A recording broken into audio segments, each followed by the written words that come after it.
न बुद्धिभेदं जनयेदज्ञानां कर्मसंगिनां जोषयेत् सर्वकर्माणि विद्वान् युक्तः समाचरन्। परमात्मा के स्वरूप में अटल स्थित हुए ज्ञानी पुरुष को चाहिए कि वह शास्त्रविद कर्मों में आसक्ति वाले अज्ञानियों की बुद्धि में भ्रम अर्थात कर्मों में अश्रद्धा उत्पन्न न करे, किंतु स्वयं शास्त्रविहित समस्त कर्म भली भांति करता हुआ उनसे भी वैसे ही करवाए। प्रश्न, युक्त विशेषण के साथ विद्वान पद किसका वाचक है? उत्तर, पूर्व श्लोक में वर्णित परमात्मा के स्वरूप में अटल स्थित आसक्ति रहित तत्वज्ञानी का वाचक यहाँ युक्त विशेषण के सहित विद्वान पद है। प्रश्न, शास्त्रविहित कर्मों में आसक्ति वाले अज्ञानियों की बुद्धि में भ्रम उत्पन्न न करने के लिए कहने का क्या अभिप्राय है? क्या ऐसे मनुष्य को तत्वज्ञान का या कर्मयोग का उपदेश नहीं देना चाहिए? उत्तर, किसी की बुद्धि में संशय या दुविधा उत्पन्न कर देना ही बुद्धि में भ्रम उत्पन्न करना कहलाता है। अतएव कर्मासक्त मनुष्यों की जो उन कर्मों में, कर्म विषयक शास्त्रों में और अदृष्ट भोगों में आस्तिक बुद्धि है, उस बुद्धि को विचलित करके उनके विषय में, कर्मों के और शास्त्रों के प्रति अश्रद्धा उत्पन्न कर देना ही उनकी बुद्धि में भ्रम उत्पन्न करना है। अतः यहाँ भगवान ज्ञानी को कर्मासक्त अज्ञानियों की बुद्धि में भ्रम उत्पन्न न करने के लिए कहकर ये भाव दिखलाते हैं कि उन मनुष्यों को निष्काम कर्म का और तत्व ज्ञान का उपदेश देते समय ज्ञानी को इस बात का पूरा ख्याल रखना चाहिए कि उनके किसी आचार व्यवहार और उपदेश से उनके अंतःकरण में कर्तव्य कर्मों के या शास्त्रादि के प्रति किसी प्रकार की अश्रद्धा या संशय उत्पन्न न हो जाए, क्योंकि ऐसा हो जाने से वे जो कुछ शास्त्र विहित कर्मों का श्रद्धापूर्वक सकाम भाव से अनुष्ठान कर रहे हैं, उसका भी ज्ञान के या निष्काम भाव के नाम पर परित्याग कर देंगे। इस कारण उन्नति के बदले उनका वर्तमान स्थिति से भी पतन हो जाएगा। अतएव भगवान के कहने का यहाँ यह भाव नहीं है कि अज्ञानियों को तत्व ज्ञान का उपदेश नहीं देना चाहिए या निष्काम भाव का तत्व नहीं समझाना चाहिए। उनका तो यहाँ यही कहना है कि अज्ञानियों के मन में न तो ऐसा भाव उत्पन्न होने देना चाहिए कि तत्व ज्ञान की प्राप्ति के लिए या तत्व ज्ञान प्राप्त होने के बाद कर्म अनावश्यक हैं, न यही भाव पैदा होने देना चाहिए कि फल की इच्छा न हो तो कर्म करने की जरूरत ही क्या है, और न इसी भ्रम में रहने देना चाहिए कि फलासक्ति पूर्वक सकाम भाव से कर्म करके स्वर्ग प्राप्त कर लेना ही बड़े से बड़ा पुरुषार्थ है। इससे बढ़कर मनुष्य का और कोई कर्तव्य ही नहीं है, बल्कि अपने आचरण तथा उपदेशों द्वारा उनके अंतःकरण से आसक्ति और कामना के भावों को हटाते हुए उनको पूर्ववत श्रद्धापूर्वक कर्म करने में लगाए रखना चाहिए। प्रश्न, कर्मासक्त अज्ञानी तो पहले से कर्मों में लगे हुए रहते ही हैं, फिर यहाँ इस कथन का क्या अभिप्राय है कि विद्वान स्वयं कर्मों का भली भांति आचरण करता हुआ उनसे भी वैसे ही करवावे? उत्तर, अज्ञानी लोग श्रद्धापूर्वक कर्मों में लगे रहते हैं, ये ठीक है, परंतु जब उनको तत्वज्ञान की या फलासक्ति के त्याग की बात कही जाती है तब उन बातों का भाव ठीक ठीक न समझने के कारण वे भ्रम से समझ लेते हैं कि तत्वज्ञान की प्राप्ति के लिए या फलासक्ति न रहने पर कर्म करने की कोई आवश्यकता नहीं है, कर्मों का दर्जा तो नीचा है।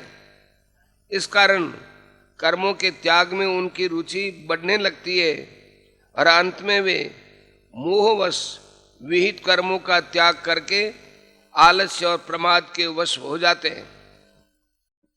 इसलिए भगवान उपर्युक्त वाक्य से ज्ञानी के लिए ये बात कहते हैं कि उनको स्वयं अनासक्त भाव से कर्मों का सांगोपांग आचरण करके सबके सामने ऐसा आदर्श रख देना चाहिए जिससे किसी की विहित कर्मों में कभी अश्रद्धा और अरुचि न हो सके और वे निष्काम भाव से या कर्तापन के अभिमान से रहित होकर कर्मों का विधिपूर्वक आचरण करते हुए ही अपने मनुष्य जन्म को सफल बना सकें। संबंध।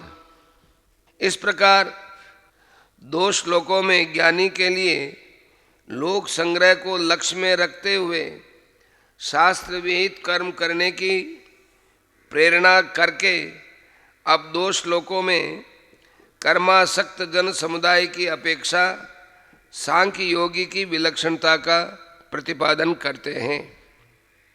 प्रकृते क्रियमाणानि गुणैः कर्माणि सर्वशः अहंकार विमूढ़ात्मा कर्ताहमिति मन्यते। वास्तव में संपूर्ण कर्म सब प्रकार से प्रकृति के गुणों द्वारा किए जाते हैं, तो भी जिसका अंतःकरण अहंकार से मोहित हो रहा है ऐसा अज्ञानी मैं करता हूं ऐसा मानता है। प्रश्न। संपूर्ण कर्म सब प्रकार से प्रकृति के गुणों द्वारा किए जाते हैं, इस कथन का क्या अभिप्राय है? उत्तर। प्रकृति से उत्पन्न सत्व, रज और तम ये तीनों गुण ही बुद्धि, अहंकार, मन, आकाश आदि 5 सूक्ष्म महाभूत, श्रोत्रादि 10 इंद्रियां और शब्दादि 5 विषय, इन 23 तत्वों के रूप में परिणत होते हैं। ये सब के सब प्रकृति के गुण हैं तथा इनमें से अंतःकरण और इंद्रियों का विषयों को ग्रहण करना अर्थात बुद्धि का किसी विषय में निश्चय करना, मन का किसी विषय को मनन करना, कान का शब्द सुनना, त्वचा का किसी वस्तु को स्पर्श करना, आँखों का किसी रूप को देखना, जिह्वा का किसी रस को आस्वादन करना, घ्राण का किसी गंध को सूंघना, वाणी का शब्द उच्चारण करना, हाथ का किसी वस्तु को ग्रहण करना, पैरों का गमन करना, गुदा और उपस्थ का मलमूत्र त्याग करना कर्म है। इसलिए उपर्युक्त वाक्य से भगवान ने ये भाव दिखलाया है कि संसार में जिस प्रकार से और जो कुछ भी क्रिया होती है वह सब प्रकार से उपर्युक्त गुणों के द्वारा ही की जाती है। निर्गुण निराकार आत्मा का उनसे वस्तुतः कुछ भी संबंध नहीं है। प्रश्न। अहंकार विमूढ़ आत्मा कैसे मनुष्य का वाचक है? उत्तर।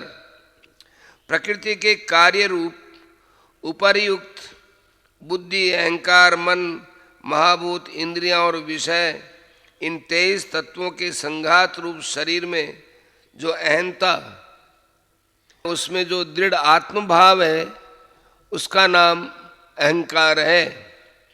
इस अनादि सिद्ध अहंकार के संबंध से जिसका अंतःकरण अत्यंत मोहित हो रहा है, जिसकी विवेक शक्ति लुप्त हो रही है, एवं इसी कारण जो आत्म अनात्म वस्तु का यथार्थ विवेचन करके अपने को शरीर से भिन्न शुद्ध आत्मा या परमात्मा का सनातन अंश नहीं समझता, ऐसे अज्ञानी मनुष्य का वाचक यहाँ अहंकार विमूढ़ात्मा पद है।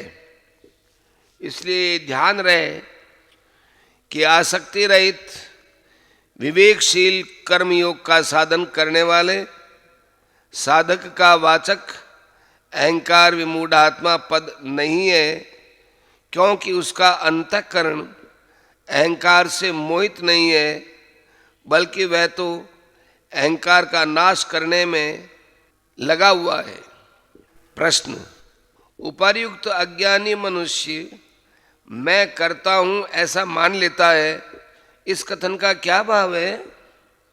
उत्तर: इस कथन से ये भाव दिखलाया गया है कि वास्तव में आत्मा का कर्मों से संबंध न होने पर भी अज्ञानी मनुष्य 23 तत्वों के इस संघात में आत्माभिमान करके उसके द्वारा किए जाने वाले कर्मों से अपना संबंध स्थापन करके अपने को उन कर्मों का कर्ता मान लेता है। अर्थात मैं निश्चय करता हूँ, मैं संकल्प करता हूँ, मैं सुनता हूँ, देखता हूँ, खाता हूँ, पीता हूँ, सोता हूँ, चलता हूँ इत्यादि प्रकार से हर एक क्रिया को अपने द्वारा की हुई समझता है। इसी कारण उसका कर्मों से बंधन होता है और उसको उन कर्मों का फल भोगने के लिए बार बार जन्म मृत्यु रूप संसार चक्र में घूमना पड़ता है।